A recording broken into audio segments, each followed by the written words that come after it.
Ghetto Witch is Buddhism perils.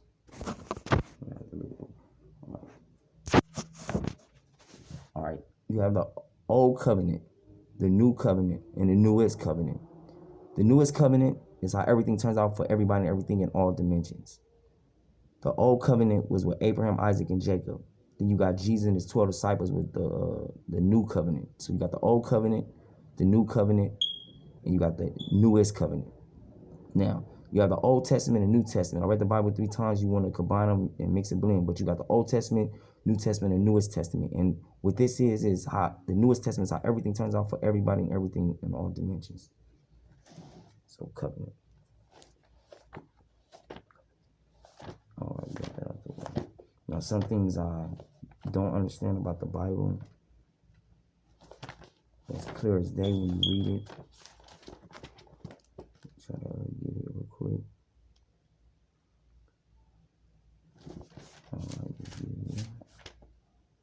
Again, the anger of the Lord was aroused against Israel, and he moved David against them to go and number Israel and Judah. So the king said to Joab, the commander of the army who was with him, "Now go throughout all the tribes of Israel from Dan to Beersheba and count the people that I may know the number of the people." That's the Lord. The Lord made King David count the people. Now, if you go a little further. Now, Satan stood up against Israel and moved David to number Israel. So David said to Joab and to the leaders of the people, "Go and number Israel from Beersheba to Dan and bring the number of them to me that I may know it." So when I got on trying to explain to my family, nobody can explain that to me. But my cousin Marchanel, she said, well, maybe God made him do it and maybe Satan made him do it. So she took a crack at the coach. She the only one that took a crack. And one day I was kicking with my ex girl Momo, and I was explaining this to her, and then I Googled it, and it said the same thing. It said the same thing she said, that God made him do it, and then Satan made him do it. But it hit me in jail recently. If why would King David do anything for Satan if he's working for God? So that's something in the Bible to be aware of. Can't nobody explain it to me. Now, I hate it when people glorify Abraham about to sacrifice his son because he hear a voice in his head from God. Basically, it hit me too. Tempting and testing is the same thing, sensing and antonyms. But if you hear a voice telling you kill your family or any of that nature, kill yourself or call for help. You need help. Now, incest is in here too, where Abraham is married to his sister. His son Isaac married some relatives, and Jacob does the same thing, and Lot has sex with his 2 daughters after they destroyed Sodom and Gomorrah. The older sister wanted the family bloodline going, so they got their father drunk.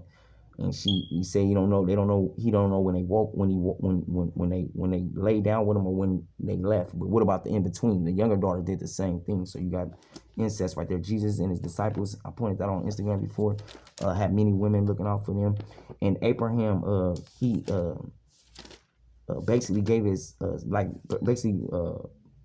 could say pimping and pandering. He gave his wife to a pharaoh and a king because he thought they would kill him because of her beauty, and God came to them in a dream and told him to give him back Abraham's wife, or else he was going to punish them in their own household.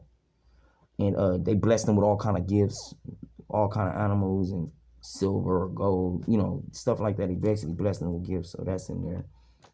Now we're going to get to Jesus, the crucifixion.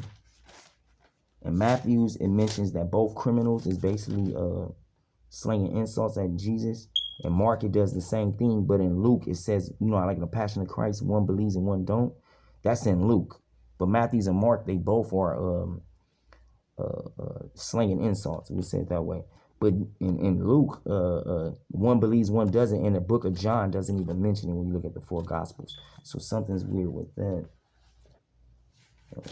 Something strange with that. Then all throughout the Bible, God is telling you he don't want you sacrificing your family to the fire and all that, like some people do with their culture and religion, with other religions.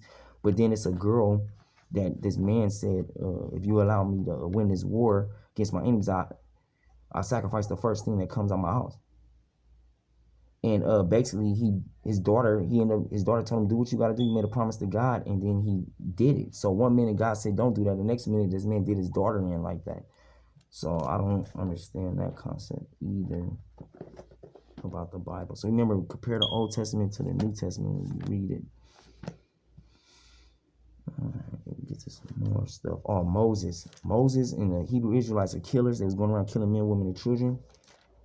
As they was making their way to the promised land, God told them, thou shalt not kill. I don't understand that was just for the Jews, but they end up killing men, women, and children too. Basically, but John McCarter, he explained to me, which is in the Bible too, that the Hebrew Israelites was asking to pass through peacefully, and they were sending their people to fight them. So they'd kill them, and then they'd go in their town basically and kill everybody and everything, set of people, and take all their possessions and everything they basically possessed, all their money, all that type of stuff. So you gotta, Moses and them ain't no joke.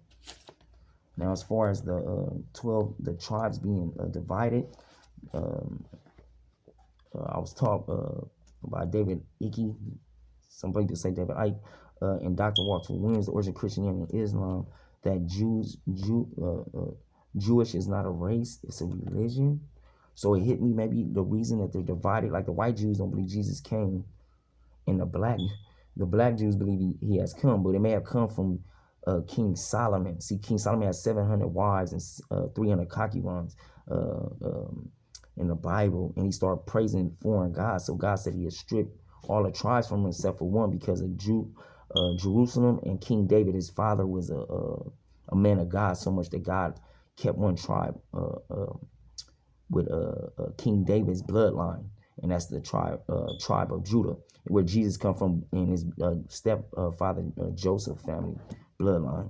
That's where that comes from. But that might be why it's split like that too, as far as the black Jews believe in the white Jews, or whoever go with the Jewish tradition and believe that Jesus haven't come. That some people believe he's just another prophet or something like that.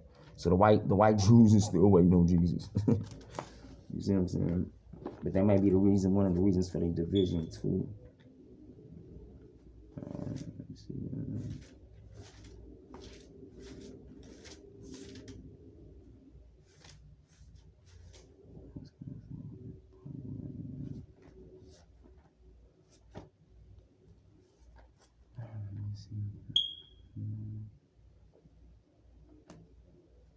Oh yeah, Elijah. I believe his name is Elisha.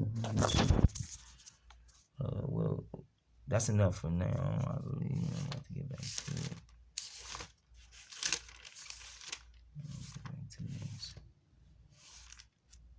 Oh yeah, I'll elaborate on this later. Get some more points. But that's enough for now.